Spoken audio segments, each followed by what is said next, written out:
حضرت علا بن زیاد کہتے ہیں کہ میرے سامنے دنیا تمام زینتوں سے مزین ہو کر آئی تو میں نے کہا میں تیرے شر سے اللہ کی پناہ چاہتا ہوں۔ دنیا نے کہا اگر تم میرے شر سے بچنا چاہتے ہو تو روپے پیسے سے دشمنی رکھو، کیونکہ دولت اور روپے پیسے کو حاصل کرنا دنیا کو حاصل کرنا، جو ان سے الگ تھلگ رہے وہ دنیا سے بچ جاتا ہے۔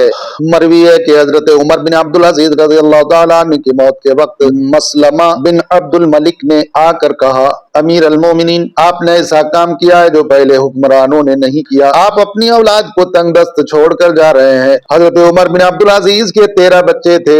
آپ نے یہ سن کر فرمایا مجھے اٹھا کر بٹھاؤ۔ جب آپ بیٹھ گئے تو فرمایا تم نے یہ کیا کہا کہ میں نے ان کے لیے مال و دولت نہیں چھوڑی ہے، میں نے کبھی ان کا حق نہیں روکا اور نہ کبھی انہیں دوسروں کا حق دیا ہے۔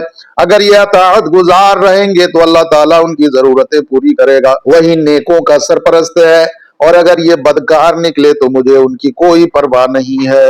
روایت ہے کہ حضرت محمد بن کعب القرظی رحمۃ اللہ تعالیٰ علیہ کو کہیں سے بہت سی دولت مل گئی۔ ان سے کہا گیا کہ اپنی اولاد کے لیے کچھ جمع کر دیجئے۔ آپ نے فرمایا کہ میں اسے اپنے لیے اللہ کے ہاں جمع کروں گا اور اپنے رب کو اپنی اولاد کے لیے چھوڑ جاؤں گا۔ حضرت یحییٰ بن معاذ رحمۃ اللہ تعالیٰ علیہ کا قول ہے کہ 2 مصیبتیں ایسی ہیں کہ ان جیسی مصیبتیں اگلے پچھلے لوگوں نے نہیں سنی ہیں۔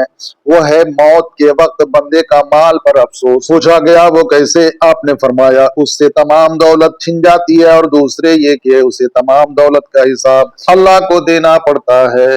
میزان عمل اور نامہ اعمال کے دائیں یا بائیں ہاتھ میں دیے جانے کے بارے میں غور کرتے رہنا۔